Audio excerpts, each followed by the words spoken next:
तो सिर्फ दो चीजें सामने आती हैं।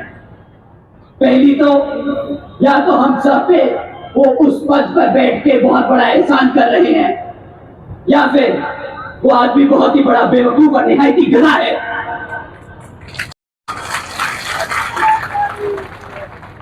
परंतु साथियों, हमारे एमपी में बीजेपी की सरकार संविधान के हिसाब से नहीं बल्कि कुछ मनुवादी सोच रखने वाले लोगों के हिसाब से चल रही है। साथियों, श्रीमती भारती कसडेकर जी और उनके परिवार के बारे में आप सभी जानते हैं कि किस तरह इनके परिवार के 5 सदस्यों की हत्या कर दी गई। परंतु साथियों, हैरानी की बात इन 5 लोगों की हत्या नहीं, हैरानी की बात तो यह है कि जब श्रीमती भारती जी 200 किलोमीटर पैदल चलकर अपने ही समाज के गवर्नर से मदद मांगने पहुंची तो गवर्नर साहब ने उनसे मिलने से ही इनकार कर दिया। जिस सरकार में अपने ही समाज के लोग मदद करने से इनकार कर दे, वो सरकार के बारे में मैं क्या ही कहूं। साथियों, क्या इसी तरह की सरकार को आपने वोट करके सत्ता में लाने के लिए कहा था? जवाब दीजिए साथियों, क्या ऐसी सरकार को हक है सत्ता में बैठने का जो अपने समाज की मदद ना कर सके? साथियों, आपने रामजी लाल अहिरवार जी का भी नाम सुना होगा। जी साथियों, मैं उन्हीं रामजी लाल अहिरवार जी की बात कर रहा हूं जिनकी 2 मनुवादी सोच रखने वालों ने पीट कर हत्या कर दी, सिर्फ इस बात पर कि उन्होंने उन्हें सिगरेट के लिए माचिस नहीं दी। साथियों, ये उस सरकार का शासनकाल है जो तरक्की की बात करते हैं, जो दावा ठोकते हैं कि हमने भारत को पहला पिछड़े समाज से प्रधानमंत्री दिया। क्या उस भारत के प्रधानमंत्री के उस प्रधानमंत्री के भारत में ऐसा शासनकाल चल रहा है जहां पे हमारे समाज के इस व्यक्ति को एक माचिस की तिल्ली ना देने पर मार मार के हत्या कर दी जाए? बताइए साथियों, ऐसा है क्या ये भारत? साथियों, अभी 4 दिन पहले की बात है, आप सबने सुना होगा कि किस तरह एक 15 साल की बच्ची का बलात्कार कर उसे उज्जैन की सड़कों पर फेंक दिया मरने के लिए। यहाँ पर साथियों, ये सिर्फ कुछ घटनाएं हैं उन 16,950 में से जिनके आज भी परिवार दर्द से गुजर रहे हैं, जिनका दुख हम शब्दों में बयान नहीं कर सकते। उस कांग्रेस और बीजेपी वालों की अगर मैं दोनों शासनकाल के दिन मिलाकर आप सबके सामने रख दूं तो वो भी कम पड़ जाएंगे जितने यहाँ पे पिछले 5 साल में हत्या और कांड हुए हैं। पर अब और नहीं साथियों, अब कमलनाथ जी और शिवराज जी को ना हम भूलने देंगे और ना हम उन्हें कभी बता देंगे। हम उन्हें बता देंगे कि पिछले 5 साल में 16,950 से हमारे परिवारों के सदस्यों के अत्याचारों का बदला हम मध्य प्रदेश की हर एक विधानसभा पर बसपा का परचम लहरा कर लेंगे। साथियों, शिवराज जी ने वादा किया था बहुजन समाज को प्रतिनिधित्व देने का। साथियों, शिवराज जी ने वादा किया था हर वर्ष 10 लाख नौकरियां देने का। साथियों, शिवराज जी ने वादा किया था सरकारी कॉलेजेस में मुफ्त शिक्षा देने का। साथियों, आज मैं आप सबसे पूछता हूं, क्या उनमें से कोई भी वादा पूरा हुआ? कोई भी वादा पूरा हुआ? साथियों, उन वादों को तो ना ही पूछे तो अच्छा होगा, पर जो काम इन्होंने हर करके दिखाए हैं वो काम मैं आपके सामने एक बार रख के दिखाता हूं। शिवराज जी की सरकार नंबर 1 पे पहुंच गई पूरे भारत में हमारे बुजुर्गों पे अत्याचार करने में। शिवराज जी की सरकार नंबर 1 पे पहुंच गई तो सिर्फ 2 चीजें सामने आती हैं। पहली तो या तो हम सब पे वो उस पद पर बैठ के बहुत बड़ा एहसान कर रहे हैं, या फिर वो आदमी बहुत ही बड़ा बेवकूफ और निहायती गधा है। दोनों ही मामलों में साथियों उस आदमी को पद पर बैठने का कोई हक नहीं, और जिस मुख्यमंत्री की सरकार में ऐसे काम होने लगे उस मुख्यमंत्री को भी उस सत्ता पे बैठने का कोई हक नहीं। तो साथियों, आज इन्हीं हरकतों की वजह से बीजेपी घबराई हुई है और उन्होंने अपने केंद्रीय मंत्री को यहां पर चुनाव लड़ने के लिए भेजा है। पर यहां शायद वो भूल गए हैं कि बसपा ने यहां पर 2 बार मुख्यमंत्री को हराकर वापस भेजा है, तो ये केंद्रीय मंत्री आपके सामने कुछ नहीं।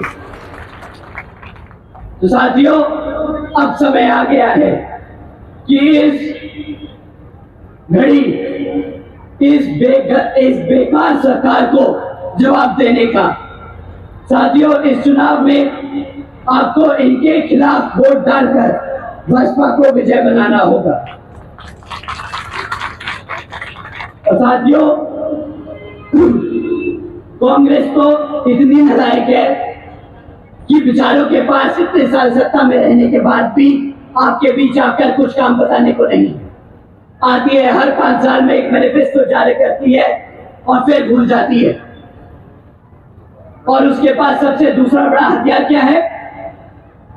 हमारे को रोकने के लिए, हमारे साथियों को गुमराह करने के लिए कि बीएसपी बीजेपी की बीती हुई। वो ज्यादा से ज्यादा बस यही बोल सकते हैं। साथियों, ये आपको गुमराह करने के हथकंड हैं और कुछ नहीं। इनके इस हथकंडों से आपको घबराना नहीं और आपको बिखरना नहीं। सरकार से वो बेचारे घबराते हैं। वो घबराते हैं इस बात से कि अगर बीएसपी सरकार में आ गई तो यहाँ पर भी हमारे एससी, एसटी, ओबीसी एवं अल्पसंख्यक समाज के साथ साथ सब समाज में से गरीबों और कमजोरों वर्ग की भी उसी तरह इज्जत और सम्मान से के साथ जीवन व्यापन हो पाएगा जिस तरह से यूपी में पिछले 5 साल में रहा जब बहन जी का शासनकाल था। साथियों, आज जब बहन जी की सरकार को लोग याद करते हैं तो उन्हें याद आता है वो समय जब बहन जी ने सावित्रीबाई फुले बालिका शिक्षा योजना के तहत 7 लाख से ज्यादा बच्चियों को 12वीं तक की शिक्षा प्राप्त करने हेतु 600 करोड़ से ज्यादा लागत इन बच्चियों पर अब खर्च कर इनको अपने पैरों पर खड़ा कर एक उज्जवल भविष्य देने के लिए खर्ची। साथियों, उन्हें याद आता है वो समय जब बहन जी ने देश में पहली बार सरकारी कॉलेजेस के स्टूडेंट हॉस्टल्स में अन्य पिछड़े वर्गों के छात्रों के लिए 27% आरक्षण की व्यवस्था तय की। साथियों, उन्हें याद आता है वो वक्त जब बहन जी ने महामाया गरीब बालिका आशीर्वाद योजना के तहत 3,25,000 बच्चियों के लिए 1-1 लाख रुपए देने का काम किया, जिस योजना के तहत बहन जी ने 3,250 करोड़ रुपए अपनी बच्चियों पर खर्चने का काम किया। साथियों, साथ ही साथ बहन जी ने सरकारी नौकरियों के साथ साथ सरकारी ठेकों में आरक्षण की व्यवस्था लागू की।